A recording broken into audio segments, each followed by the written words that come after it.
This podcast centers Joe Kellogg as one of several black men's voices in advancing black feminism in public health. Joe Kellogg is an Atlanta native raised in the inner city in drug infected neighborhoods and the product of a single parent raising 4 children alone. After working for 10 plus years in retail management, Joe decided to pursue entrepreneurship and now runs a sales organization virtually spanning over 12 states as a financial coach. I met Joe Kellogg when I was working on a documentary called Strain Theory Later in Life, where Joe's life story was a featured narrative. Listen in as Joe and I discuss the value of exposing young black disadvantaged boys to legitimate career options, and closely related, we critique the educational system for its continued resistance to evolve into a more relevant learning environment where young boys have opportunities to build knowledge and skills in preparation for achieving the American dream through legitimate means. Then we have a candid conversation about the unrealized potential of trade skill development, business management, and entrepreneurial suits as potential in preparing black boys to fulfill their roles as highly functioning members of society. So, Joe, I'm going to give it to you. You open it up and whatever you want to say, and then, I'll sort of guide you through some questions that I have. But I want to respect you and your walk and let you tell me what you know about Joe Kellogg. Well, just starting out, one of the things that I think that has had the most impact on my life is exposure. So when it comes to putting together an organization of things that we can do for young black men, I think the most significant thing we can do is expose them, give them the opportunity to see something outside of, that few block radius that they live in. It completely changed my life, being exposed, given the opportunity to speak and present and to feel valued.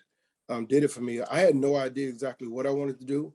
When I became an adult, I had some visual aids around, some people that were doing things that weren't legal, but I remember being attracted to the idea of a businessman in a suit. I remember seeing brothers in suits in certain situations outside of traditional religion and church saying, man, that's clean. I think I want to be a businessman. I didn't even know what that meant. I just knew I wanted to do something where I can put on a tie and I can be sharp. And I actually think I planted that seed back then that put me in the position that I'm in today. 20 years later, led me all the way to business and entrepreneurship. So now I can be the guy in the suit, be the example for the young brothers to say, okay, well, you don't have to be in hip hop. You don't have to be an athlete in order to have success. You can be comfortable in your own skin and be a professional. That black professionals do exist outside of the corporate realm. You don't have to get a corporate job and go the traditional route, as most people say. You can still have success outside of that. And there are opportunities for you to do that. And so I've been, excited about that process. And You're I love just going around the business, Joe. I want to know, and I think that anyone listening to this want to know, well, what is that? Because, and I got to say this, you made me remember your nickname, ML, Martin Luther King. So you've been destined for this for a minute. So what is the business and what is the non-traditional way in which you found success? Well, I'm in personal finance, and I'm involved with the company, and we offer life insurance and investment products. For the most part, we're in position to help people make money, save money, and eliminate debt. It's all personal finance, and in my opinion, it's the best business in the country because what I teach isn't taught in traditional education. There's no classes on wealth wealth and finance and financial independence in the school system anywhere. Most people aren't aware that the traditional school system was designed to create more employees and not to liberate people, not to create this entrepreneurial mindset, because you become financially independent. And the more independent you become, the less dependent you become on the system. And so I'm involved with a company. The name of the company is Primerica. I'm not working for Primerica, but I'm in business with Primerica. And Primerica didn't have the traditional requirements. I didn't have to prove myself. I didn't have to bring a resume. All I had to do was be ambitious and get these licenses. I had to get an insurance license, an investment license. So all of the services that you can walk into a bank or a major financial firm and get done, I can do for you. And so now I'm 9 years into this. Yeah. Let me add a little bit of sociological theory. We were working on a documentary at one time, and I really want to come back to that because Joe, the folks that I talked to and the people that I shared your broader interview with for the documentary were just fascinated with the way in which you came up and how you got to where you are. And in strain theory, we talk about, that there seems to be this one way to the American dream, and that is get the education and then go to work in a corporate job or in some kind of job that is 9 to 5. And what strain theory offers is that no, there are other ways to approach the dream, if you will. It may not be everybody's cup of tea, but there are other ways, and that is embedded in the respect model. And I thought about you all when, in the education system failing. And so what do you do when you got a bunch of young men, Black men in particular, being educated in a system that already knows that if I'm not reading on grade level by 4th grade, I'm probably going to have some run-ins with the prison system. And so if you think that the only way, if I'm not reading it at 4th grade, perhaps it has something to do with you trying to put me in this box, in this seat, tell me to sit down all day. And I'm not built for that. I'm built to touch things. I'm built to use my hands to talk it out, to move, so talk to me about how the education system just didn't seem to fit the way in which to move you forward.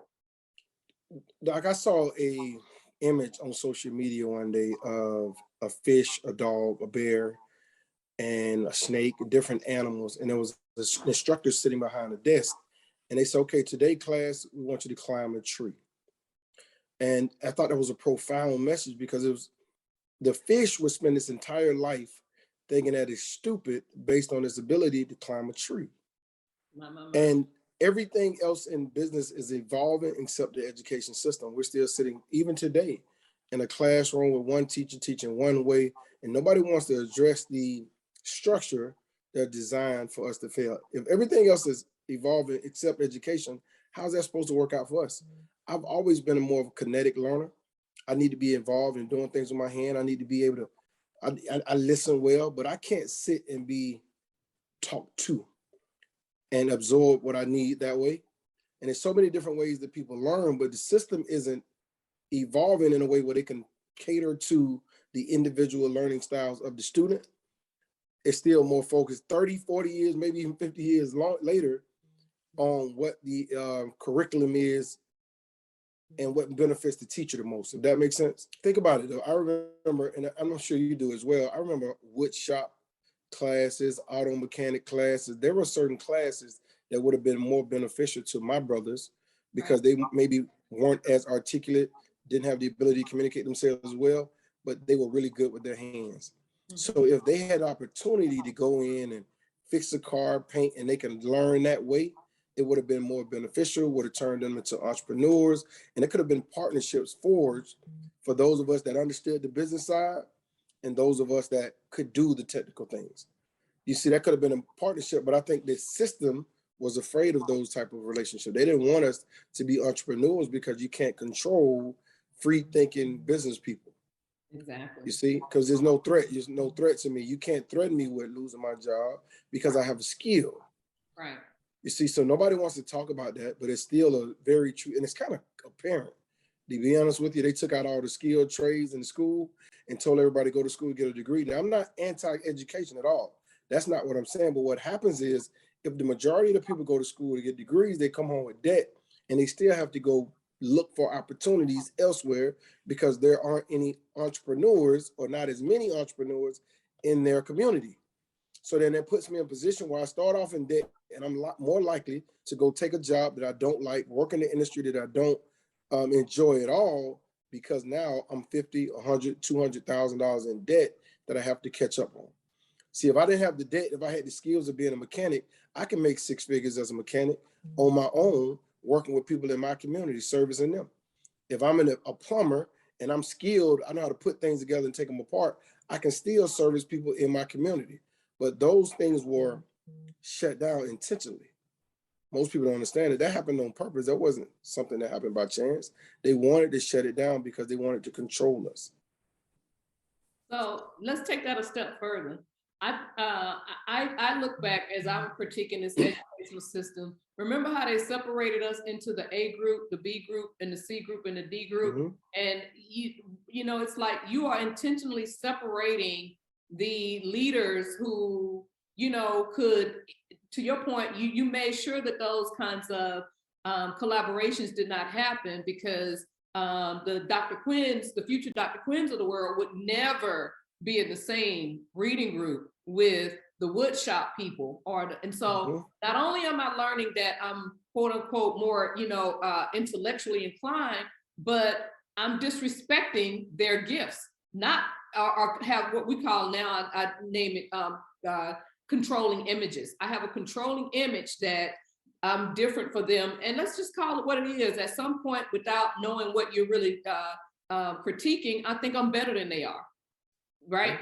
And so I'm not going to associate with them. But isn't that, don't you know that the educational system is a contemporary platform of the slave system? And so is the workforce. Most people don't realize it right now. A ton of people won't leave their jobs, and I'm talking to them about pursuing entrepreneurship because they're afraid of things like, oh, I'm going to lose my benefits, or I have retirement. Well, all those same things you're talking about at a job, you can purchase on your own independently. Exactly.